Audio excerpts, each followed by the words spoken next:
भारत अभी बौखलाहट का शिकार है। भारत के दिल में पाकिस्तानी फौज का डर है, डर और खौफ में मुब्तला है। तो उसे समझ नहीं आ रही कि वो करना क्या चाह रहा है। कोई उसका लाइन ऑफ एक्शन नहीं है। बौखलाहट में पाकिस्तान के जो खौफ की वजह से वो इस तरह के इकदाम कर रहा है और अपने शहरियों को अब तो मारने पे उतर आया है। तो बेसिकली भारत ये चाहता है कि पाकिस्तान जल्द से जल्द जो भी करना है उस पर हमला करे या जो भी करना चाह रहे। तो वो इतना भारत के जो खासकर अगर भारत की फौज के बारे में, भारत के हुक्मरानों के दिलों में पाकिस्तानी फौज का इतना कुछ डर बैठा हुआ है कि इस तरह वो बिल्कुल बुखला चुके हैं, पागल हो चुके हैं। उन्हें समझ ठीक है नहीं आ रही। फैसल, आप हमारे साथ ही मौजूद रहेंगे। अपने नाजरीन को बताते चलें कि फिजाई और जमीनी जंग में बुरी तरह मार खाने के बाद भारत अब नेवी से भी जंगी जनून और जारहियत की खबर मीडिया पर चलवाने लगा है। सिक्योरिटी जराये के मुताबिक अफवाज पाकिस्तान से पिछले 72 घंटों से फिजा और जमीन पर मार खाने के बाद भारत गैर मुल्की मीडिया में झूठ बेचने लगा है। मुसल्लह भारतीय एयरक्राफ्ट कैरियर की कराची की तरफ पेशकदमी की गुमराहकुन खबर टेलीग्राफ में चलवाई गई। भारतीय एयरक्राफ्ट कैरियर इंटरनेशनल वाटर में इसी जगह या उससे भी थोड़ा सा पीछे है जहां से ये 6 से 7 मई की रात को भारतीय हमले के वक्त मौजूद था। फैसल, ये वही बात है जो अभी आप भी कर रहे थे कि जिस तरह से टेलीग्राफ पर ये खबरें चलवाई गई हैं और जिस जगह पर मौजूद है अच्छा खासा फासला है और जो सुपरसोनिक मिसाइल भी उस पर लगे हैं, माहिरीन के मुताबिक वो भी इतनी फासला जो है वो तय नहीं कर सकते कि पाकिस्तान तक वो पहुंच सके।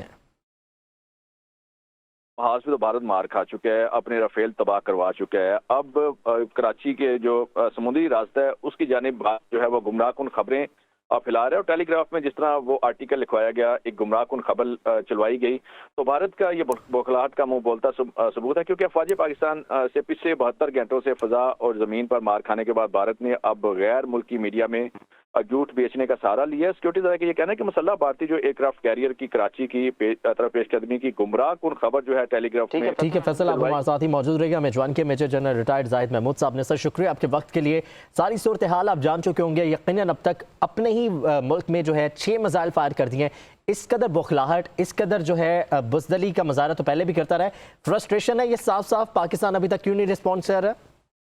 जी, पाकिस्तान तो देखिए रिस्पॉन्ड करेगा और ये अभी तो क्लियर इंडिकेशन है कि वो एक कैसस बलाई ढूंढ रहा है पाकिस्तान को किसी तरीके से एंगेज करने की। क्योंकि जो पहली रात को उसको हजीमत उठाना पड़ी है जब उसके राफेल गिरे हैं, तो वो इसकी जुनूनी जो दिमागी हालत है वो तो वैसे ही अब it's big question. I think India को चाहिए कि अब स्क्रूटनी करें और हमारी सारी हमदर्दी सिखों के साथ है, अमृतसर के लोगों के साथ है जो निशाना बने हैं अपने ही जुनूनी लीडरशिप का।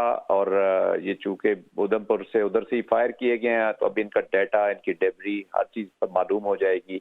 बहरहाल दे आर क्विक, ड्रामा उसने किया है, but unfortunately bad luck for the people of Amritsar और पंजाब के लोगों का। मुझे दुख हो रहा है कि वो एक अपने ही लीडर के हाथों।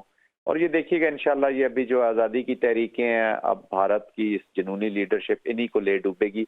बहरहाल इट्स अ डिफिकल्ट टाइम, बहुत चैलेंजिंग टाइम है और आई एम श्योर कि अब इसको बहाना बनाकर वो अनफॉर्चुनेटली अब पाकिस्तान को कहीं ना कहीं अटैक करने की कोशिश करेंगे, किसी न किसी तरीके से एंगेज करेंगे। और ये जो अगर बैलिस्टिक मिसाइल्स वहां उन्होंने फायर किए हैं, तो this is a serious trend.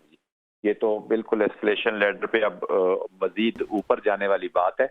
तो this is a serious trend और अब ऑफ कोर्स वो इसको रीजन बनाएगा और अब पाकिस्तान को भी अटेम्प्ट करने की कोशिश करेगा। जैसे अभी खबरें आ रही हैं कि नूर खान एयरबेस पे कुछ इतलात हैं कि वहाँ पे कोशिश की है, जिसको अल्हम्दुलिल्लाह नाकाम बनाया गया है।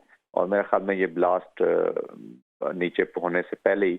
तो this is a serious time, but इंशाल्लाह Pakistani armed forces are ready. वो इसको टेक ऑन करेंगे और इसको मुंह तोड़ जवाब देंगे। मेरे ख्याल में अब वक्त आ गया है कि इसके साथ वंस फॉर ऑल ये एक रीजनेबल तरीके से, जेन्युइन तरीके से डील करने की जरूरत आ गई है।